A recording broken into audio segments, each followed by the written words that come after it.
dedicate this day into prayer. And we are graced with the presence of Bishop Christopher, who has just arrived. And after his service, I'll also direct you, but all we're doing today is thinking about our brothers and sisters whose lives were cut short. But today we stand in solidarity not only to mourn, but also to celebrate and say as a community, this shows that wherever we are not safe. But it also means that we have a lot to fight for to ensure that every other Kuchu out there is safe and is not hunted because of who they choose to love. So I just want us to meditate upon those words, because what happened in Orlando could happen in Kampala, it could happen in Jinja, it could be in Mbarara. So don't say, no, that's America. No. What happens here too affects the entire LGBT community around the world. A bit late because of the heavy traffic in the town, in the city. But our friends lived a truthful life without having fault of their own. They were murdered. They are witnesses. And for many important things in our lives, we have martyrs. For instance, in the churches, we have martyrs.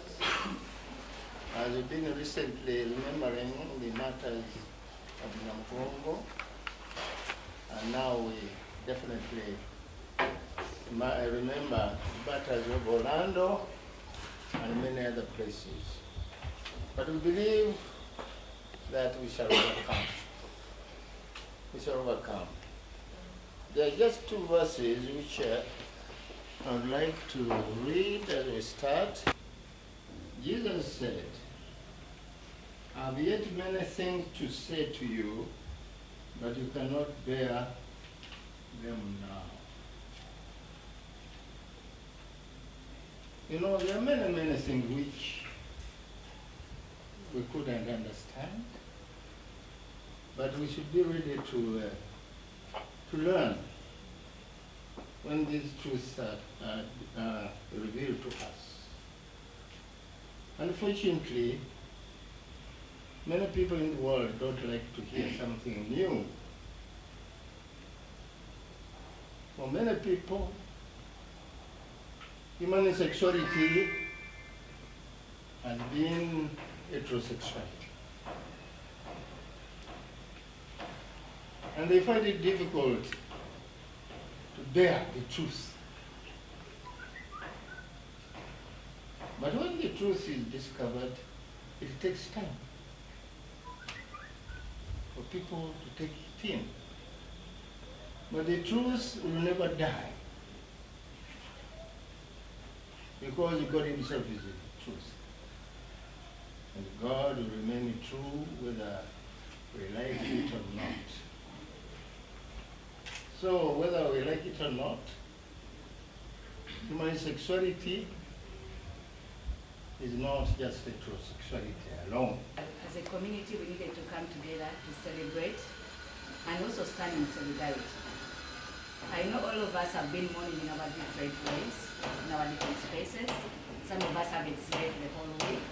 Some of us, every time we even just imagine or think about Orlando, we run to the washroom.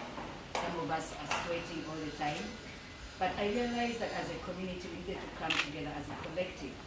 Not just because we're just thinking about Orlando, but just to share our experiences, what this means to us as a community, what this means to us as how we feel in mourning. We all mourn differently. But also to remember that why is this happening? Why is this still happening in a place that most of our friends have run away from Uganda and gone to America, thinking that everything is okay there? What does this mean to us? I want us to reflect on that. I identified with Orlando a lot. I've been away from the Kuchu community since August 2015. So I'll tell you what August 2015 means for me and why this vigil that Kasha invited us all to is important. In August 2014, my father died. I was at Pride, right? And I think we were going to Pride or something. He died at night on Friday night, just as we got into Saturday. I had worn my Mardi Gras, usually like my rainbow necklace, to prepare for the vigil, and I was trying out my clothes when I got the message, Daddy Afude, Daddy is dead. And I was like, fuck! What? Sorry, Bishop. Bishop, I swear that you say sex and pleasure is okay. Anyway, so I said, fuck it, Daddy Afude. When pleasure is okay, fucking is okay, and we fuck in many different ways. All things okay. And God created fucking. Bless the Lord for it. Anyway, sagala kuwemula kuba ndinalonga abasenga mukimanyi ndinalongo wenene. But I want to go back to August 2015.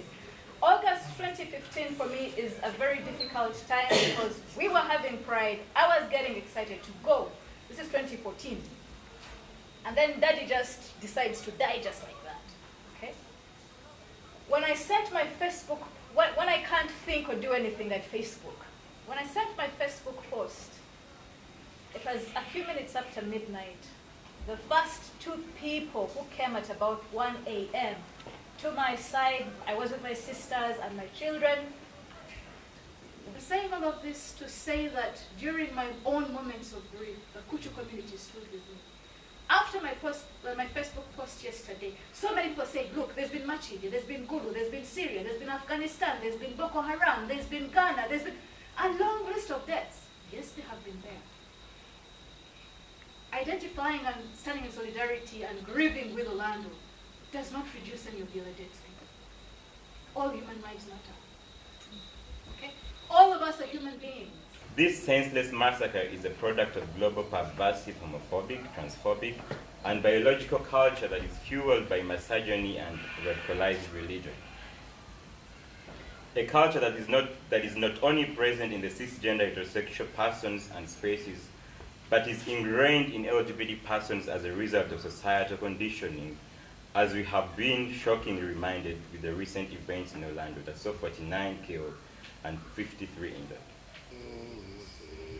Can you see by the dawn's early light what so proudly hailed at the twilight's last gleaming? And I'll also ask you kindly, there is a registration sheet going around. Please find time to write or make sure I know that you're around. Otherwise, I would meet you from the Orlando here. I want to appreciate you guys for being a very, very good audience. That this is still going on and possible. I'm going to invite another speaker in her own right. She's a celebrated activist. I have looked at a couple of interviews on TV, and at some point I was like, was this presenter falling for this list of mine, or? And she's a trans woman activist, and she's very proud. She speaks about the opportunity to Orlando with Chagwao. Everyone thought America was very safe.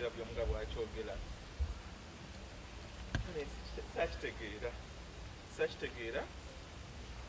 Abantu bakisanyukira. Some of us who tried to post on Facebook, we saw people reacted and they were to Vuma, observe it, bagende bafe. What happened in Orlando and what happens to us on a daily basis is being bashed because of religion.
but also to remind ourselves of the struggle still ahead of us.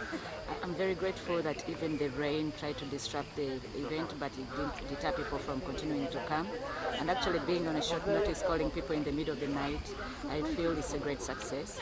Came to show solidarity with our brothers and sisters and others who died in Orlando, but also other brothers of ours who have died because of homophobia, because of discrimination, because of stigma, but also to show solidarity with the Ugandan community for what happened. I think it's important to not take our safety for granted, but to also understand that what happened there can happen to us, and we should live our lives in full and not apologize for who we are, because these individuals were in a place of pride. The message I have is that humans are created to survive in this world, but the way to survive is by really loving each other.